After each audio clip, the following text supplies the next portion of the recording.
ભરૂચ પાલિકામાં કોંગ્રેસનો રિપીટ થિયરીનો અમલ કરી વિપક્ષના નેતા પૂર્વ દંડક સહિતના મોટા નામ કાપી નવા ચહેરાઓને ચૂંટણી જંગમાં ઉતાર્યા છે। વોર્ડ નંબર 1માંથી કોંગ્રેસના પૂર્વ દંડક હેમેન્દ્ર કોથીવાલા, વિપક્ષના નેતા શમશાદ અલી સૈયદનું નામ કપાયું। બંનેએ પાર્ટીના નિર્ણયનો સ્વીકાર કરી કોંગ્રેસના એક વફાદાર સૈનિક તરીકે જે પણ જવાબદારી આપવામાં આવશે તે નિભાવવાની ખાતરી આપી હતી। સ્થાનિક સ્વરાજ્યની જે ચૂંટણી છે એમાં જે કંઈ પણ ભરૂચ નગરપાલિકાના મેન્ડેટ આવ્યા છે એ પહેલા તો અમે શિરોમાન્ય એને આવકારીએ છીએ અને અભિનંદન પણ પાઠવીએ છીએ અને પાર્ટીના સૈનિક બનીને આજે પણ અત્યારે પણ આવનારા દિવસોમાં પણ અમે સૈનિક તરીકે પાર્ટી જ્યારે જ્યાં જે કામ સોંપશે એ અમે શિરોમાન્ય તરીકે અમે પાર્ટી સાથે ઉભા રહીશું અને કામ કરીશું પાર્ટીના સૈનિક તરીકે। ભરૂચ શહેર કોંગ્રેસ સમિતિ દ્વારા ભરૂચ નગરપાલિકાની ચૂંટણીમાં વોર્ડ નંબર 2માં જે કંઈ પણ નિર્ણય લેવામાં આવેલો છે એ મને શિરોમાન્ય ગણું છું અને આદેશનું પાલન કરું છું। ભરૂચ શહેરમાં કોંગ્રેસ પાર્ટીએ મને વિવિધ હોદ્દાઓ પર તેમજ પ્રદેશમાં મને વિવિધ હોદ્દાઓ પર યુથ કોંગ્રેસ હોય એના પ્રમુખ તરીકે, NSUના પ્રમુખ તરીકે, વિપક્ષના નેતા તરીકે, કાઉન્સિલર તરીકે વિવિધ જવાબદારીઓ આપી હતી।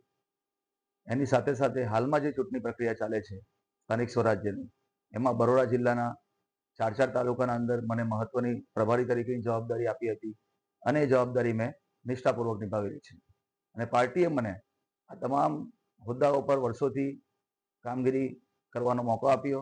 એની સાથે સાથે આવનારા દિવસોમાં પણ જો કોંગ્રેસ પાર્ટી જે કંઈ પણ આદેશ આપશે એ આદેશનું પાલન કરીને હું કામગીરી કરીશ અને પાર્ટી જો ઈચ્છે કે પાર્ટીના એક વફાદાર સૈનિક તરીકે જો મારે પાર્ટીની ખુરશીઓ પાથરવી હશે કે પછી બેનરો લગાવવાના હશે તો પણ એમાંથી હું પાછળ હટીશ નહીં, કેમ કે હું કોંગ્રેસનો એક વફાદાર સૈનિક છું અને અમે કોંગ્રેસની વિચારધારા સાથે જોડાયેલા છે।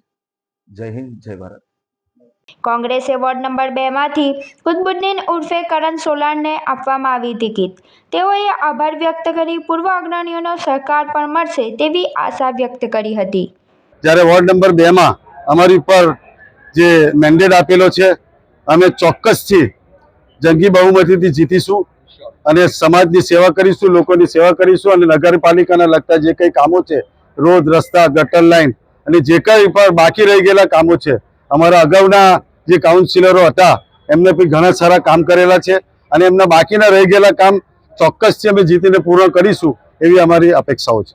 કરણભાઈ, 2 જૂના જોગીઓને હટાવી જ્યારે ટિકિટ આપને મળી છે, શું લાગે છે કયા ફેક્ટરો એવા કારણ કરી ગયા કે તમને ટિકિટ મળીને? સાહેબ, એ પક્ષને નક્કી કરેલું કામ હોય છે અને પક્ષે એમને 10 વર્ષ સુધી મોકો આપેલો છે અને એમને ઘણા સારા કામો પણ કરેલા છે અને આજે મારી પર વિશ્વાસ છે એમને કે મને સાથ સહકાર પણ જરૂર ચોક્કસથી આપશે એવો મને વિશ્વાસ છે। બદલાવ તો કઈ ને, એમને બી કામો કરેલા છે અને એમની રાહ રસ્તા પર ચાલીને અમે કામ કરીશું ચોક્કસ।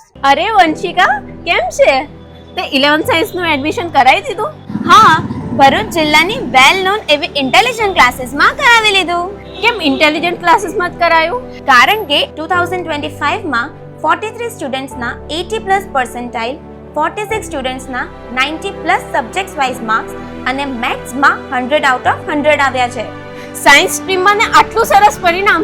ચાલ, મારે પણ એડમિશન કરાવવું છે। ચાલ, અહીંયા દરેક વિષયના ટોપ ક્લાસ ફેકલ્ટીઝ છે। સંકેત સર કેમિસ્ટ્રી એન્ડ મેથ્સના કિંગ છે। ફિઝિક્સમાં નિર્મલ સર, રુચિત સર, કાર્તિક સરનું ભણાવવાનું પણ ખૂબ જ સારું છે। બાયોલોજીના લેજન્ડ એવા રાણા સરનું બાયોલોજી એક નંબર છે બોસ। બધું ક્લાસમાં જ યાદ રહી જાય તેવી તેમની ભણાવવાની પદ્ધતિ છે। રેગ્યુલર વીકલી ટેસ્ટનું ઝડપી પરિણામ અને સાથે સાથે ઇન્ટેલિજન્ટ ક્લાસીસમાં રિવિઝન પેટર્ન પણ જોરદાર છે। વિદ્યાર્થીઓને સપોર્ટ આપી અને MCQsની સૌથી વધારે તૈયારી એક્ઝામના છેલ્લા દિવસ સુધી કરાવવામાં આવે છે। અહીંયા 35 માર્ક્સ પ્રાપ્ત કરનાર વિદ્યાર્થીઓને 78 માર્ક્સ, 95 માર્ક્સ સુધી પહોંચાડ્યા છે। આજે ઇન્ટેલિજન્ટ ક્લાસીસના વિદ્યાર્થીઓ NIT, મેડિકલ કોલેજ અને ગુજરાતની વેલ નોન ગવર્મેન્ટ એન્જિનિયરિંગ કોલેજમાં એડમિશન પ્રાપ્ત કર્યું છે। એડમિશન્સ માટે વિઝિટ કરો 203-204 253 સેકન્ડ ફ્લોર, સરદાર શોપિંગ સેન્ટર, શક્તિનાથ, ભરૂચ।